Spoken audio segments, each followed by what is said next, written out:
Welcome once again to Den of Knowledge. Of course, this class remains a class for basic 3 English language. I am Boniface Chima Kensley. We'll talk on a topic fluency and comprehension. Fluency and comprehension. Now listen, some of you have tried so many times to read words, to read sentences, especially when it comes on a story. You try to read them and sometimes you find it difficult. No problem. I know what to do and I will tell you what to do and that will be over. But you have to pay attention. The first thing is that let's know what fluency is and then let's know what comprehension is. Fluency is the ability to read words. Fluency is the ability to read words and sentences fluently, or we say smoothly. Okay? It's the ability to read words and sentences smoothly without mistake. Now, do you know you can read those words smoothly, easily, without doing mistakes? Yes, that is fluency. Now, comprehension is the ability for you to understand a story or sentence or poem. That is what we call what?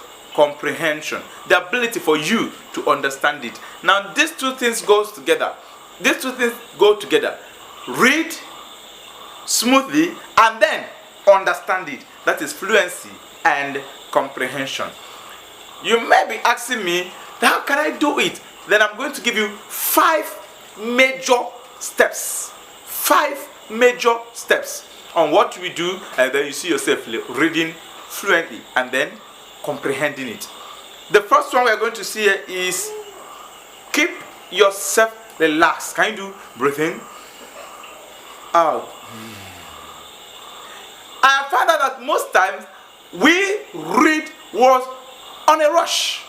No, you don't read it like that. You don't read it like that. You don't rush words. Keep yourself relaxed.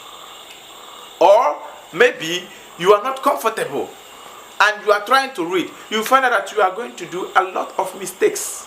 Yes, because you are not comfortable. So try to balance yourself. Keep yourself comfortable, if possible, on an airy place. I mean, a place that is filled with a nice air. Then you breathe in and breathe out. That is the first step of reading fluently. Okay, the second one is what? You have to look at those words carefully.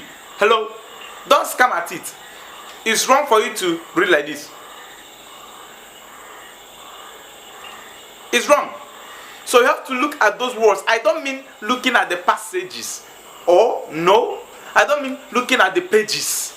No. I mean looking at those words one after the other carefully, so that you will not call E where A is supposed to be.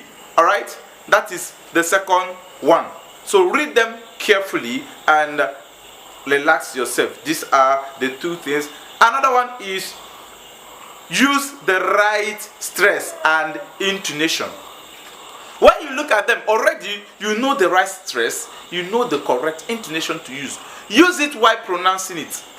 Because some of you will not understand it when you use the wrong one. Assuming you want to call education and you call it education, education.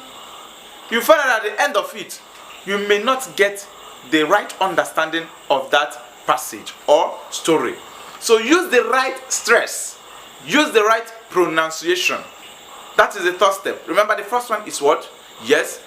The second one is look at the word carefully. Feel relaxed. Look at the word carefully. Then you do what? You use the right stress and what? Intonation. Remember, sometimes it will be a question. A question has its own stress, just like we did when we did intonation, stress and intonation. A question goes high. An answer goes low. So when you want to read it, like they said, where are you going? If you use the wrong intonation, where are you going? Where are you going? Where are you going? You may not understand it. So use the right stress and intonation. That is the third one. Are you writing it down? Now, the fourth one is what? After reading, try to memorize what you've read. After reading it, yes, now I've used the right stress and intonation. After reading, try to memorize it. Don't just jump it to another one because you want to be fast. No. After reading it, try to memorize it. By memorizing it, you will get a wholesome understanding of it. Alright? You will get a wholesome understanding of it. So after reading any passage, any story, any statement, any sentence, try to memorize what you have just read to check whether you understand it before you go to the next one. Alright? Then lastly, identify the values and moral lesson. Lastly, identify the values and moral lesson. That is the fifth one. Try to identify the values and the moral lesson that are in that particular thing you read. Of course, anything you are reading, be it an article, be it a story or poem, it has a lesson that or message it wants to pass across to you. Try to identify it. After memorizing it, the next thing is try to identify it. And then, once these 5 things are done, you feel relaxed. You have gotten it. That is accurate. Get ready for the question from it, and you are going to do very, very well. Of course, I believe you are going to try it, and then you are going to give me kudos for that. Yes, we are going to see next time, same place, Den of Knowledge. I'm still with you, Boniface Chima Kinsley. Bye-bye.